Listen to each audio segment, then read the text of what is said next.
So your buddy told you about a friend that has a friend that has a friend that owns an Airbnb and they're crushing it and making tons of money? Well, on this video, we're going to be talking about the top 5 things you really need to consider before purchasing an Airbnb in Orlando, Florida, and we're getting to it right now.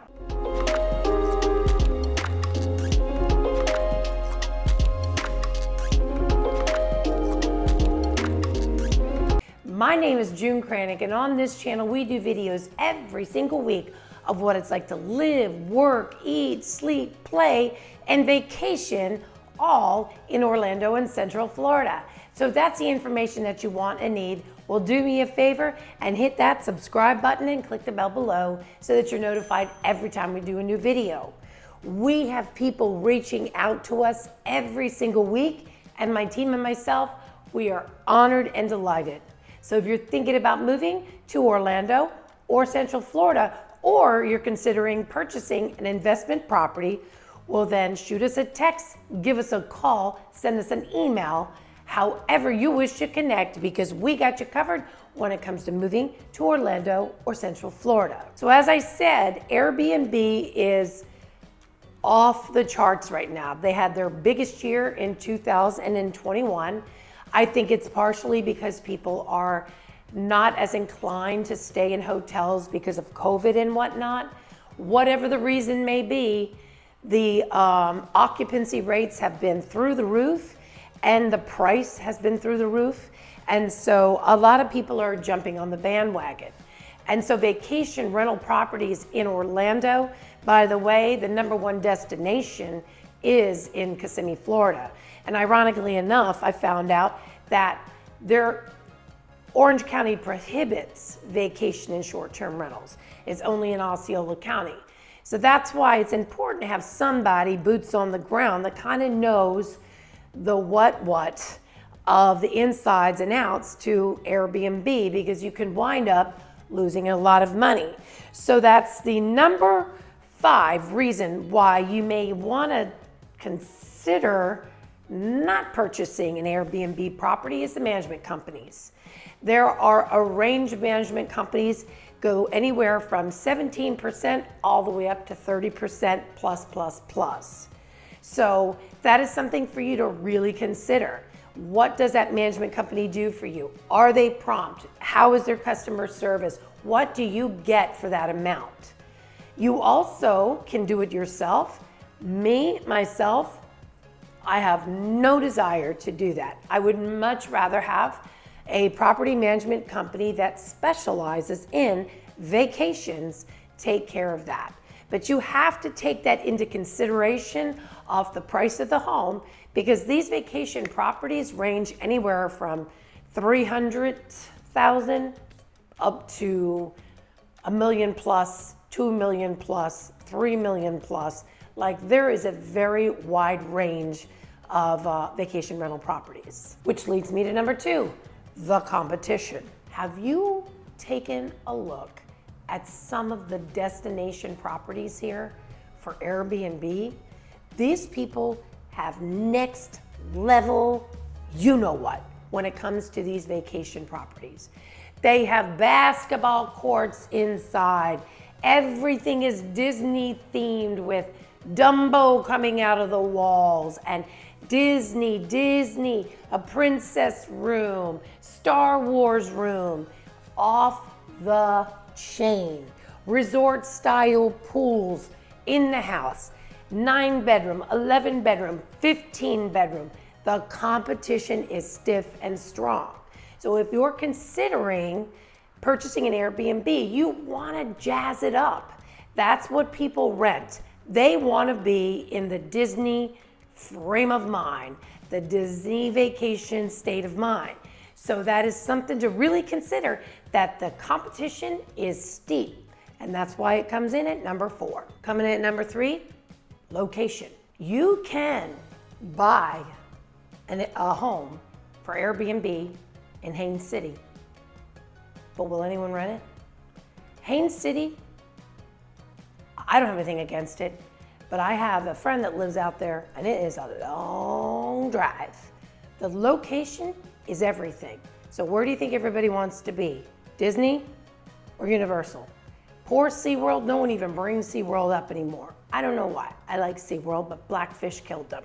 But anyway, you have to be in a location that makes sense for people traveling. People come here to Orlando for one thing or two things.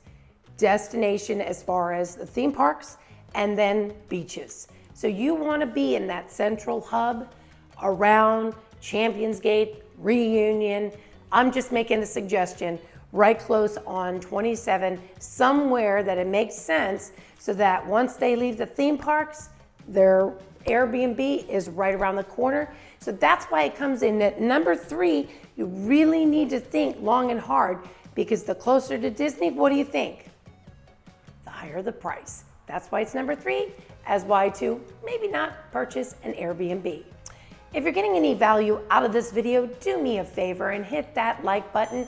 And in the description below, tell me, where would you like to see an Airbnb destination? Is there somewhere besides the theme park area that you're interested in? Just let us know. So coming in at number 2 is trying to keep up with the Joneses. There's a lot of people that know people and they throw out these thoughts and ideas and, yeah, my friend owns an Airbnb and he's making so much money and then he can pay off his mortgage. Well, you have to take a really close look at it. You have to look at all the costs involved. You have to look at the actual cost of the property, what it costs to maintain it, all the bells and whistles. So you might not want to just kind of keep up with that sexy success of like, what's the next thing to do? Well, I'm going to buy a vacation property. You really, really, really want to do your due diligence. You really want to have people that know the industry and can guide you in the right way. Because that's why we have, you know, a department just for vacation rentals, so they can kind of focus on that area alone, because those laws are changing constantly, not to mention the funding process is changing as well. That's why it comes in at number 2, is keeping up with the Joneses might not be the reason to buy an Airbnb. The number 1 reason that you should consider not purchasing an Airbnb is the cost involved. Now, statistically, and this is if you have a very successful occupancy rate and a good, a good nightly rate, that less than 3% ROI after the cost of, and check this out, the taxes, the HOA, the cleaning, the licensing, the management fees, replacement costs, the pool, the lawn care, etc., etc., etc. There are a lot of costs when it comes to having a successful Airbnb. So you have to kind of weigh out if it's going to make sense for you long term. Now, if you're purchasing an Airbnb, but you want to stay in it for yourself for vacation purposes, and you've got it like that, well, then it's a great idea, because you have your own property and then you can rent it out other parts of the year. But if you're simply doing it for an investment sake, you really want to take a very close look and see, does it make sense? Because remember, a lot of these areas is short-term rental only. Like, you can never move in and live there year-round. Now, there are areas, and I've done a couple videos on that, of where you can stay in Airbnb and or you can keep it as your full-time residence. So that might be a better option. And you might also want to check out my video of where to buy an Airbnb near Disney, which is right up there. And so that'll give you some ideas on the places that have short-term, all year, or just short-term in general. So today we were talking about some of the major pitfalls to owning an Airbnb in Orlando and Central Florida, I should say near Disney, where all the vacation rental properties are.